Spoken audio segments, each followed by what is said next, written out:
Welcome to Reclaim by Cadogan. I want to focus on midlife, on people in their midlife, in particular women.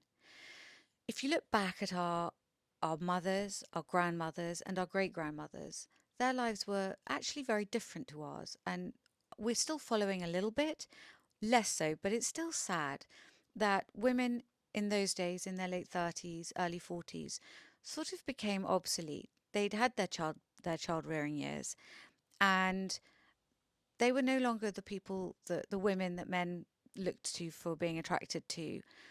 They were confined to different dress. They wore shorter, longer, longer, longer skirts, lower heels. They didn't do their hair as in the same way, and they sort of became frumpy and obsolete and invisible. And yet it's not how it should be. Women shouldn't, and or men, but it's particularly bad for women, shouldn't be sort of done and dusted because they've reached their midlife, whatever that is. So I wanted to talk about an idea where, as an example, you had someone, male or female, in there who was 25 and they've gone to university, they've taken a degree, and they've mucked about for a couple of years and not actually started their career. Now, if that person was to come to you and say, okay, I know that when I reach 65, an anvil weighing 10 tons is going to drop out of the sky and land on me and squash me and kill me. So I've only got 40 years before that happens because I'm going to die young. I don't see the point in having a career or having a family or meeting the love of my life. Now, you would immediately say, don't be ridiculous. That's ridiculous. You're 25. Go meet someone. Have a fantastic life. Meet your love of your life, hopefully. Have children if you want them. Have an amazing career. You've got time. You've got plenty of time. And maybe you can see where I'm going with this because let's say you're in your early 40s now. Um, and let's say you're going to live until you're 105. Well, you've got 60 plus years. If you're in your 50s, early 50s, you've got 50 plus years. Late 50s, you've got 50 years. If you're in your 60s, you've got 40 plus years. If you're in your 70s, you've got, let's say, 30 plus years. And if you're in your 80s, you've still got 20 plus years. And if we look at those years that are ahead of us, actually, many of us, the same as the 25-year-old who has the anvil coming when they're 65 to squash them on the head, um, we've got a long time. We've got time to do all the things that we want to do. And that's what I want to inspire people with today.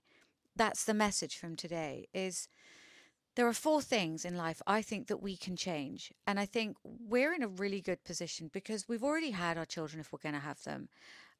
We're no longer worried about school runs. And we're at a stage where we know ourselves, we've experienced life. And there are so many things that we can change, and we have enough time. And it's that we have enough time. And I find myself waking up in the morning, and my negative self talk is, oh God, you're too old. You're not, there's no point in that. And then I think, wait, I've got decades ahead of me. You know, we none of us know what's going to happen. We could have an anvil fall out of the sky and flatten us. We could get a horrible disease, but actually, we have to live with the positive. We have to live with the idea that we're going to live until we're 105. And if we're going to live until we're 105, we want to do it well. We want to live with, strong health, strong muscles. Longevity means being agile, being supple, being able to move and being in our good mind, not having dementia. And so here are the four pillars that I think we have plenty of time to achieve. The first being our diet. You know, it's easy to sort of think, I'm in my 40s, 50s, 60s, whatever. What's the point? It doesn't matter that I've gained a bit of weight. I'll just, wear a bigger size. But we don't have to be like that. Our weight, whether we're a good weight or we're a little bit fluffy, we can adjust that. And we don't have to be in a rush to adjust it. It doesn't have to be by next summer. It can be for in 2 years' time. But we do have time to adjust it.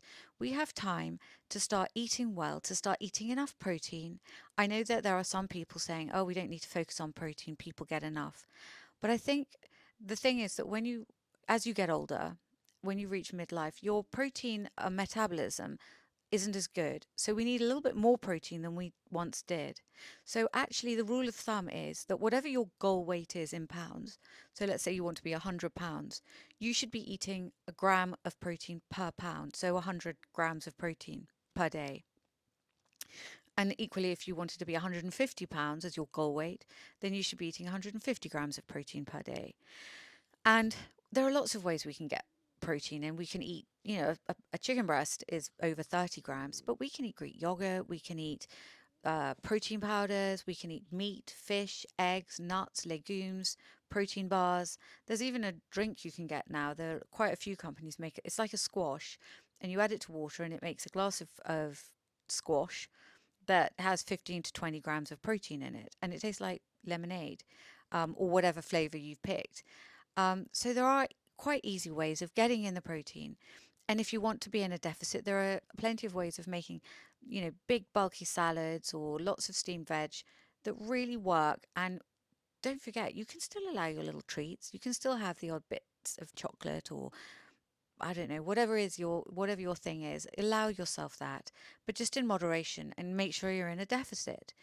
So we need to get enough protein, but we also really need to get enough fiber. And fiber is particularly important as we age, because if you don't have enough fiber, not only do you have a bad gut biome, but you also can't necessarily, how do I say this nicely? Well, you might suffer with constipation.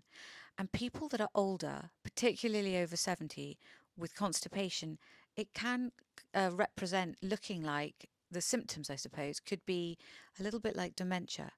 And they don't have dementia, they're just bunged up. So if you do know someone over 70 who started feeling a bit confused, um, it might just be that they're bunged up and that they need a little bit more fiber in their diet, and also plenty of water, but not too much. In the UK, we probably need a minimum of 1.5 liters a day. If you're doing a lot of exercise and sweating a lot, you might need a bit more. If you're, in a hot country, yeah, then again, you might need a little bit more. So you have to adapt it to your needs. But plenty of water means that you flush everything through. Plenty of fiber means that your bowels work properly. Plenty of protein so that you can build all the muscle you need and repair everything. It's so important for our health. But yes, you have time. The message is you have time to sort out your diet, reduce your calories a little bit if you want to lose fluff. That's basically the fundamental, is just reduce them a little bit.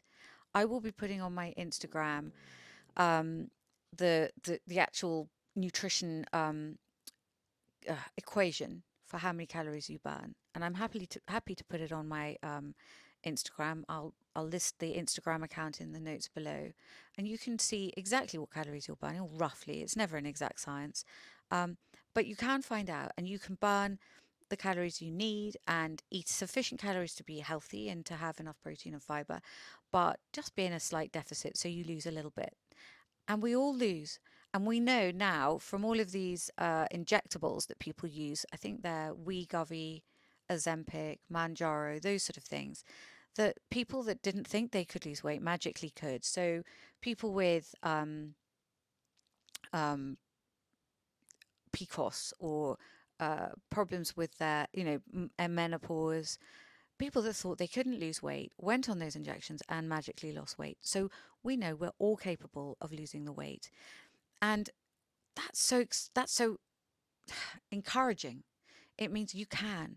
You just need to reduce your calories a little bit, cut down on the rubbish, increase the good.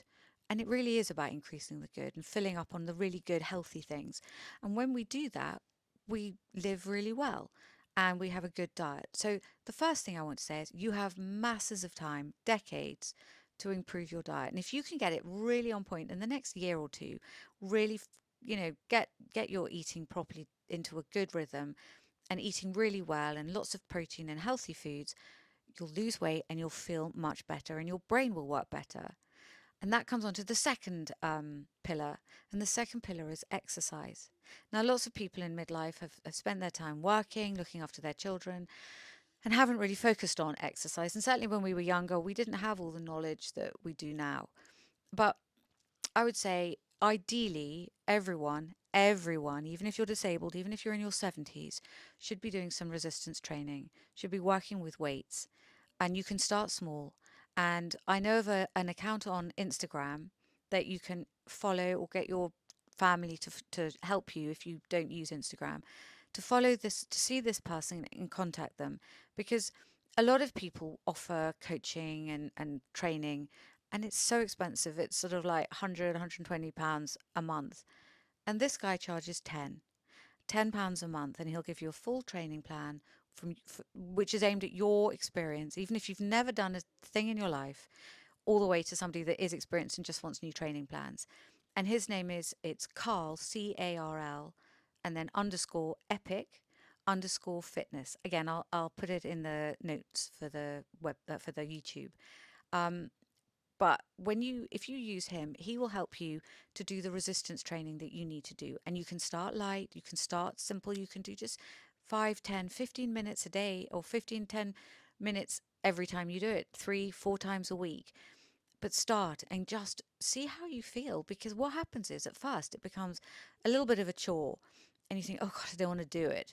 But actually, as you do it, you get better at it. You become encouraged. You start to see yourself increasing the weights, increasing the reps.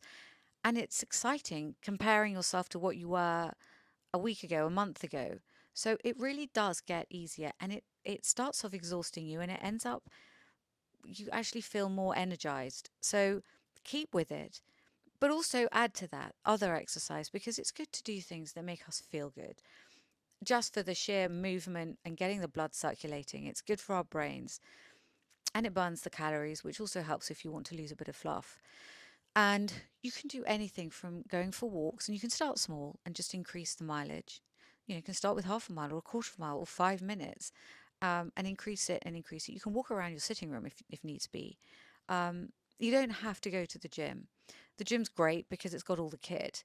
But if you want to get the stuff for working out at home, again, like I said, this Carl Epic Fitness account will definitely, he's brilliant and he will really help you. And you can look on his Instagram and see the results that he's had. But you can start at any age. I've seen people starting in their 70s, and make huge progress. There's a lady online on Instagram called, her tag name is Dolphinine. So that's like Dolphin 9. And her name's Julia, and she's had a double organ transplant because she had type 1 diabetes, and she's had heart problems, and yet she's working out, and she started in her early 60s and she's now in her late 60s, and she's still going strong, and she looks amazing. And hats off to her. um, and there are plenty of people that I've seen. I saw a lady start ballet at 72. She's in her late 70s now. She looks amazing. She's really agile and fit and supple. And that's what we want. We want to live a long time, because then we can have amazing lives. But in order to live a long time, we need muscle mass, and we don't want to be living badly with a Zimmer frame and barely able to walk and with a stoop. We want to be head upright. We want to be able to walk and jog and run if needs be. We want to be able to do the things we want to do, pain free, supple, and fit. So it's so important. But more than we've been told for decades, oh, it's really important to exercise. But I think the message I want to give is, it's not too late. You've got plenty of time. Like with diet, if you give yourself a couple of years to really build your fitness from using the smallest £1, £2, 1 kilo weights, all the way up, you can increase every time you use them. You can increase your weight or your reps, and gradually get yourself so that you are really fit, and you have time. You have time to build your cardiovascular system. You have time to do all of the things that are fun to do that you enjoy, whether it's football or tennis or riding or running or anything, just dancing. You have time. So I just want people to know that there's plenty of time for us to improve our diet, lose weight if needs be, increase our muscle mass, and get fit. We've got time. You have decades. So start now. Now, the third pillar, which again is about having really good quality of life, is it's easy sort of to think, oh, I'm in my 40s now, 50s, 60s, 70s. It's too late for me to start a new hobby. I'll never, I won't get into it before I'm curling up my toes. But that's not true because you've in theory got 20, 30, 40, 50, 60 years. That's a long time to be trying a hobby. And your hobby could be anything. It could be sports. It could be that your hobby is swimming or cycling or running. It could be that your hobby is something in the creative field, like, I don't know, composing music, learning a musical instrument that you've never tried before, or painting with watercolors or acrylics or oils or sculpture or pottery. You know, we've all seen these programs that have been popping up over the last sort of few years where people are sewing, the Great British Sewing Bee, I think it's called, where people are sewing. That could be your hobby, or baking, or the pottery. Was it the pottery throwdown? They're fun. It's fun things to do. And we've all got time to learn this skill, and who knows where your skill's going to take you? Because I know a lady, I'm here in Cornwall at the moment, and there's a lady here who was married to a farmer. He sadly died, but she was always bored in the lambing, in the wherever lambs are, some barn or whatever. And she was bored while they were lambing because she would sit with them. So she started doing quilting. And so she'd sit while the ewes were, giving birth, quilting her, trying her quilts and making up quilts.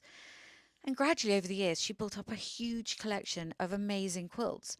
And she's now world famous for her quilts. And actually, she's set it up into an amazing business because she's got one barn that is full of all the kit you need to start quilting. You can get all the little cutout hexagons or octagons, whatever they are, um, and you can get all the notions, all the cottons and wadding and all the stuff. You little scissors, and she has a whole barn, a huge barn full of all the cut up little bits, all the fabric that you can choose and take away and cut up yourself.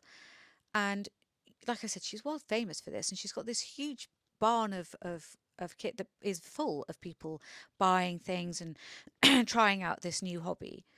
And because it's so popular, she's got another barn that she's set up as a cafe, and it's beautiful with fairy lights and amazing views.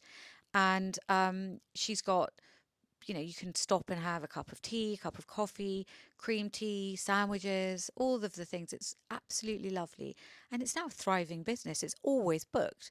And actually, I'll tell you its name in case you're interested in doing quilting and going to Cornwall. It's near a town called Launceston, which the locals call Lanson. And that's just over the border from Devon. And her place is called Cowslips, and it's definitely worth a visit. But she was, midlife doing her quilting, and now she's, still doing it, and set up an entire business based on it.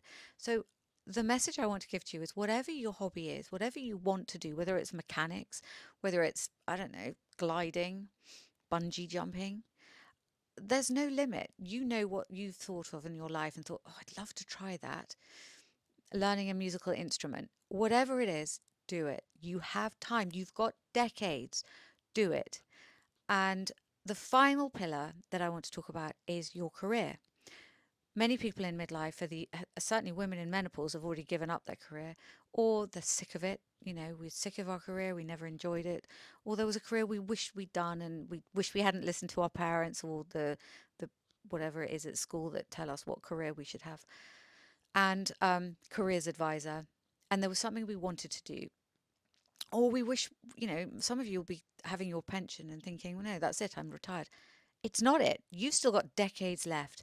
You've got time, in theory, to train, to do a degree in a completely different subject. You could do a degree. This could be your hobby at first, a degree in, I don't know, forensic science, or in law, or in medicine, or I don't know, whatever. Or you could decide, "Oh, I'm a barrister, a Casey, and actually I always wanted to be a plumber, or I always wanted to be an electrician, or I always wanted to do interior design, or I wanted to be a doctor." You have time to do a degree and get qualified and become any of these things, whether you want to be a plumber, whether you want to be an engineer or a teacher or a solution focused hypnotherapist. You've got time. You've got time. And also, we have a massive advantage, which is not only are we experienced in life and do we know and we know what it's like to employ the people that we're potentially becoming, um, but we also are not going to be worrying our employer for maternity leave or paternity leave. So maybe as grandparents, people will be, taking up a bit of time for their grandchildren, but it's not going to worry employers, is it? It's not going to be something they think about. So we have lots of advantages, and also we have the advantage of age when we're learning. If now, God, if I was doing my English A level now, I'd be thinking, of course I want to read all the Jane Austens and Shakespeare's. Lovely. But then it was a fag. So I think it's really important to know that you can take a degree or a qualification or start a new job, a new career now. You've got decades, potentially 20, well, 30, 40, 50, 60 years at it. That's a huge whole career. So I want to encourage people to know that they have time. You have time to be in a new career. You have time to be doing new hobbies, more than one. You have time to get fit and healthy. You have time to get your diet on track so that it's really supporting your health. And I would say this, if you look back in time, let's say you look back over the last 20 years or the last 30 years and think what's happened in those 20 or 30 years. Think of what you achieved in that time, all the good things and bad things that happened. Well, you've got that still ahead of you. Think what you can achieve in that time. Think of all the things that you can do. If you watched your children growing up in those 20, 30 years, and think what they've achieved and what they've become and the careers they've started, the hobbies they've taken up, the lives they're wanting to lead, we have all of that too. So if I can encourage my midlife sisters and brothers, if I can encourage you to not think game over, I'm now frumpy, I'm fair, fat, and frumpy, or whatever it's called, and nothing matters anymore. You can still be hot, you can still be interesting, you can still begin a new career, you can have it all again. Let's do it all again. Let's start again, but with intelligence, with experience, with hindsight.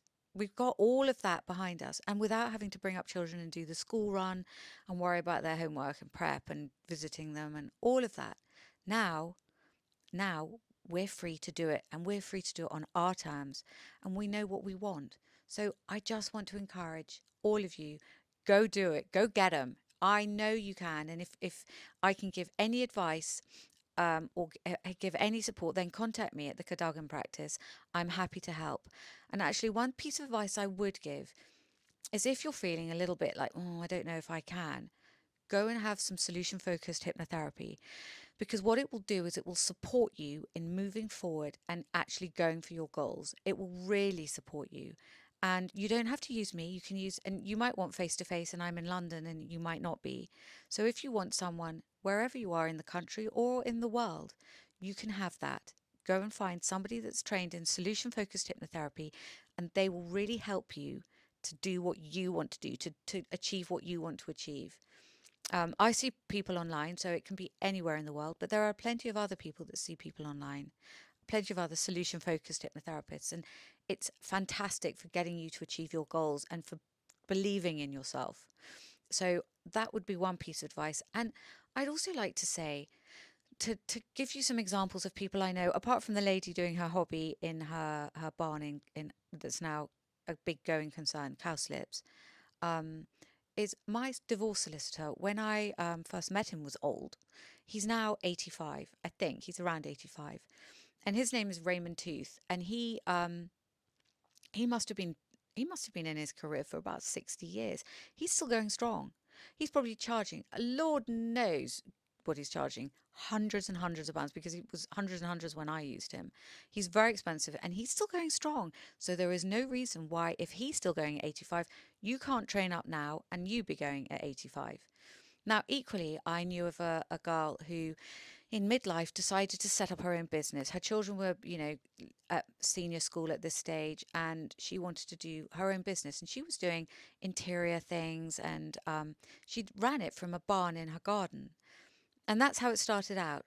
And then she started bringing in jewelry and little trinkets, and then belts, and then it just started to become fashion and clothes. And now she's got a shop in a major city.